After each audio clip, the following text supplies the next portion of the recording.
कल की खबर है कि एसएससी जीडी की परीक्षा देने के लिए एक केंद्र पर 800 से ज्यादा लोगों को बुला लिया गया और बैठने की व्यवस्था सिर्फ 250 लोगों की थी।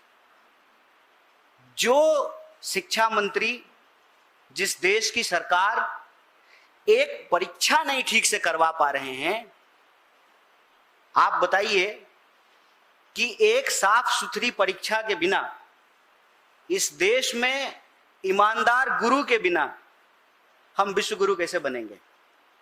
कल सुबह सुबह प्रधानमंत्री जी का मेल आया उनके ऑफिस से और विदेश में उनकी उपलब्धियां गिनाई जा रही थी और देश में लगातार सुर्खियों में यह बात बनी हुई है कि पहले नीट और फिर सीबीएसई का मामला। और सीबीएसई का मामला ऐसा है कि एक 17 साल का बच्चा अपनी समस्याओं को लेकर गुहार लगाता है और सरकार की चापलूसी में अपने रीढ़ की हड्डी खो चुके पत्रकार आनंद फानन में उस विद्यार्थी को देशद्रोही और पाकिस्तानी बताने लगते हैं। दिक्कत यह है कि जब प्रधानमंत्री जी और उनके दोस्त को ही देश मान लिया जाता है तो देश हित की हर बात देश विरोधी लगने लगती है। आप हमें बताएं कि प्रधानमंत्री परीक्षा से पहले परीक्षा पर चर्चा करते हैं, परीक्षा होती है, पेपर लीक हो जाता है, परीक्षा पर चर्चा करके रील बनाने वाले प्रधानमंत्री साइलेंट मोड पर चले जाते हैं, चुप्पी साध लेते हैं। एक शब्द उनके मुंह से नहीं निकलता है कि ऐसी क्या मजबूरी है कि एक अयोग्य शिक्षा मंत्री को आप शिक्षा मंत्री बनाए हुए हैं। साहब, वो आपके ही कैबिनेट के मंत्री हैं, ट्रंप नहीं है कि 45 डिग्री में आप कांप रहे हैं उनसे इस्तीफा लेने में, उनको उनके पद से हटाने में। ऐसी क्या मजबूरी है?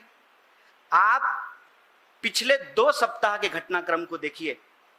नीट का पेपर लीक होता है और पेपर लीक होने पे दलील ये दी जाती है कि पूरा पेपर लीक नहीं हुआ है।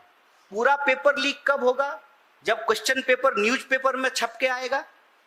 व्हाट्सएप पे क्वेश्चन पेपर घूम रहे हैं, पहले उसको दबाने का प्रयास किया गया, फिर स्वीकार किया गया कि पेपर लीक हुआ है, फिर पेपर उसको कैंसिल करके दोबारा पेपर कराया जा रहा है। 1 महीने के भीतर 20 लाख से ज्यादा विद्यार्थियों को फिर से नीट का एग्जाम देना है।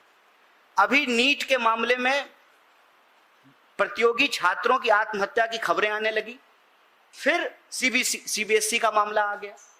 ऑनलाइन स्क्रीनिंग के इतने मुद्दे उठ करके आए, इतनी समस्याएं उठ करके आई और उस पर जवाब देने की बजाय सरकार के समर्थक पत्रकार जो है विद्यार्थी को ही पाकिस्तानी बताना शुरू कर दिया।